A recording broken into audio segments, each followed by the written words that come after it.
Nick Pachway, Klathma Winishash Pranashat, Shapatimki, Jerem Takala, Whipum Yanawe, Chi Pachwaypa, which are Stowak and Chiwanapa, Yakama Nation, Chair Simpson, and of course, ranking member, Ms. Pringer. I guess Ms. Collum had to step away, but thank you for having us today. And my name is Jeremy Takala, and I currently serve on the Yakama Nation Tribal Council that covers 14 tribes and bands of the Yakama Nation.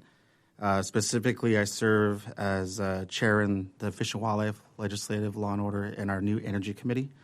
We are the largest treaty tribe in the Pacific Northwest. We cover about 10 million acres that we have access to, or more so a third of Washington State, with a current 1.4 million acre reservation.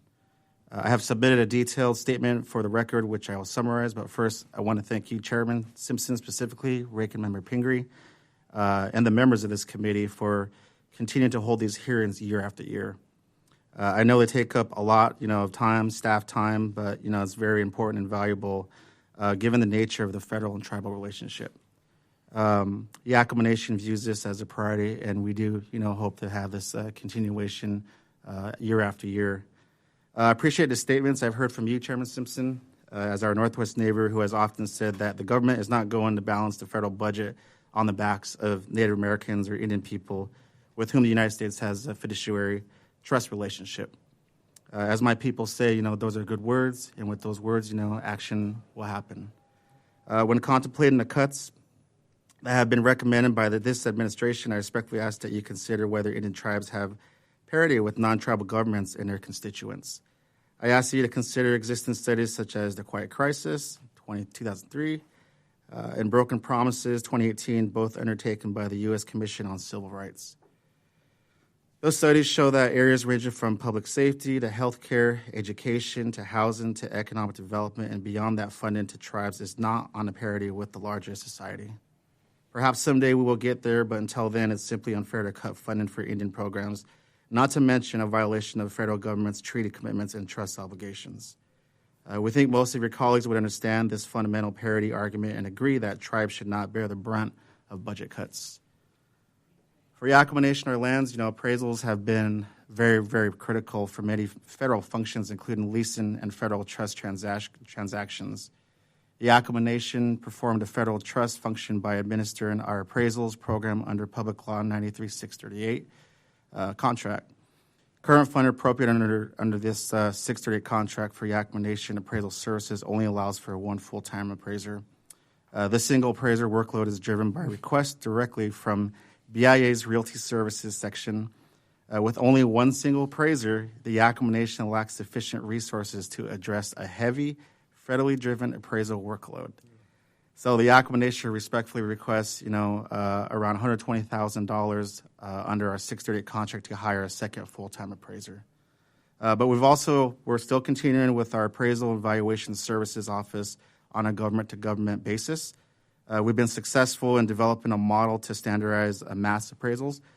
Using this model, over 1,000 cases have been accelerated and completed. Continued success depends not only on implementing this mass appraisal model, but also on sufficient staffing within AVSO, the Office of Hearing Adjustments, and the Realty Service section of the BIA process, which is an incredible model.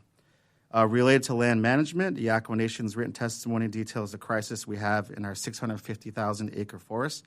The BIA's inability to fill positions at our BIA agency needed to oversee timber sales has resulted in our forestry program, once the pride of Department of Interior, to come to a standstill. We're cutting the vicinity of 20 million board feet when the last forest management plan the BIA adopted called for 143 million board feet. Few timber sales were approved by the BIA last year. Our timber has insect infestations, disease outbreaks, catastrophic wildfires that are more frequent. The lost revenue of jobs, economic damage to our reservation, and a larger region are profound. The Yakama Nation is the best manager of our forests, so we are going to 638 contract the entirety of the forestry program on our lands. We would ask that this committee provide the direction to the BIA to ensure that there is sufficient funding to fill all vacant positions BIA has allowed to lapse, and then include funding for transition under the 638 contract for Yakama Nation to take on our own forest. In the area of law enforcement, our written testimony details the fact that we have 1/4 of the officers needed to protect our communities.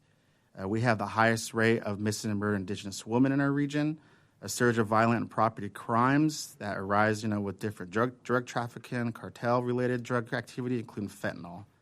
An increase in law enforcement funds is very much needed for the safety of our people and our lands, and I'm very sure you guys hear that over and over again from many tribal leaders. Finally, Simpson, you very well know the Yakama Nation and the 4 Columbia River Treaty Tribes. We are fishing people. We've always relied on salmon. So the Columbia River has obviously had 17 million return of salmon still a year. Now we're lucky to get 2 million on a good year. So over 40 years ago, the Northwest Power and Conservation Council Fish Wildlife Program, created by the Northwest Power Act, set a goal of 5 million returning adults to the Columbia River. So we haven't come close. So further funding must be provided to help restore the fisheries that sustain our way, our region, and the economy. So I want to thank you guys for hearing my testimony. Again, we have written a more detailed testimony. So thank you, Chair Simpson and Ranking Member Pingree.